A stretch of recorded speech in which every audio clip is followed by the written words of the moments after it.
What type of data do you have in your register of anti-Semitism?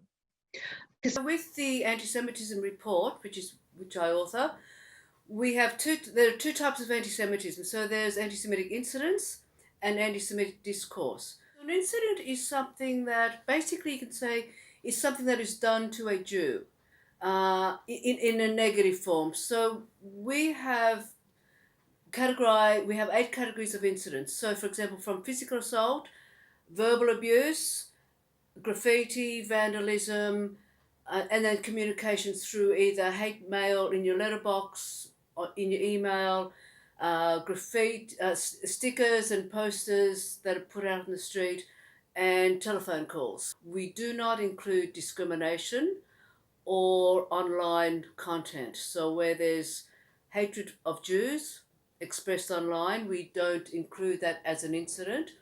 And where there's discrimination, let's say in the workplace or educational settings, we don't include that either as incidents. If one person sends one email to 1,000 people, that's one incident.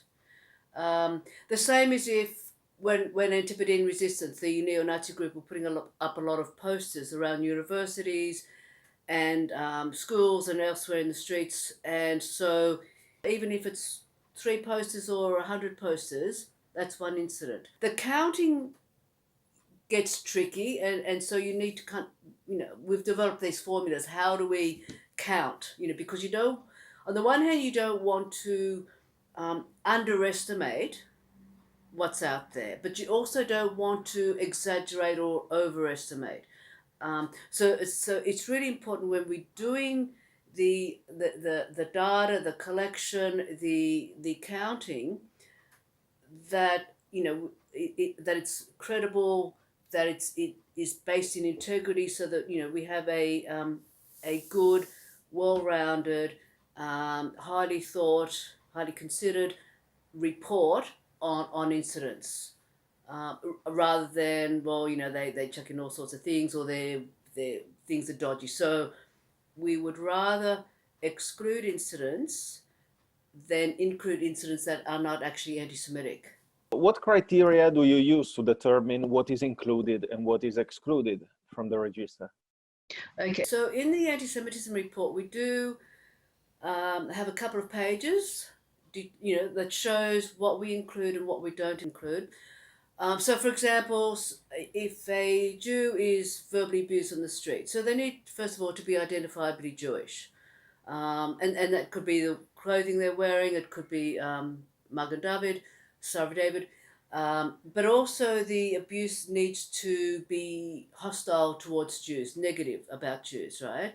Because you can have a situation where someone who happens to be Jewish is verbally abused, but it's not because they're Jewish. So now we have this IHRA working definition of anti-Semitism, and that's been accepted by many governments around the world. Australia now is a member of the IHRA. The IHRA definition allows us to be able to determine very easily whether something is anti-Semitic or legitimate criticism of Israel. We always maintain in the Jewish community that there is legitimate criticism of Israel, and that Israel itself, like every other country in the world, such as Australia, should be criticised and legitimately so. However, when it does come to Israel, some of that criticism is either based in anti-Semitism, coming from an anti-Semitic motive, or is couched in anti-Semitic terms. So, for example, when they're using images from older anti-Semitic tropes, such as Jews as Christ killers, Jews as drinking the blood of Gentile babies, those kinds of things, or trying to control the world. So, and often those kinds of anti-Semitic stereotypes and tropes are transferred onto Israel. What is your data collection system? How do you collect data? Well, there's basically 3 sources. So people will report into the state Jewish body. So every state in Australia will have a state representative Jewish body. So, for example, in Victoria, it's the Jewish Community Council of Victoria, JCCV. in New South Wales, it's the New South Wales Jewish Board of Deputies. So people often report into them, and then they will send me their incidents either as they occur or at the end of the year when I ask them for them. And the second source is the CSG, the community security groups, which are in several states, and often people will report to them, or they themselves will have their own database of incidents. And then they also send me at the end of the year their incidents. And then the third one is directly into ECAJ. So people will either directly contact the ECAJ or email me or ring me up and report an incident. And how do you make sure that the Jewish community knows where and how to report the data if you rely so much on them to give you the counts of the incidents? It's an ongoing issue, and I think probably for many communities. So often when the report comes out at the end of the year, the anti-Semitism report comes out in November, there's a lot of media on that, so people are increasingly becoming aware of, okay, there's an anti-Semitism report that comes out, who do we contact? My email address, for example, is in the beginning of the anti-Semitism report, so that if people do come across it, they can easily contact me and let me know of incidents, as well as, I get some hate emails from that, but that's, part of the course. Basically, probably most people would go to their state body traditionally. But yeah, so it is an issue that, many Jews will know of the anti-Semitism report and to report incidents. The big problem probably is people think, well, look, I was just sort of yelled at, it doesn't really matter, it's just the way things are. But it is really important that people do report everything, and it is an ongoing. We do advertise a little bit if you witness anti-Semitism or you experience it, to actually then report it to us, or to the state body or to the CSG. But yeah, it's a matter of getting people to report. But we do know there's underreporting.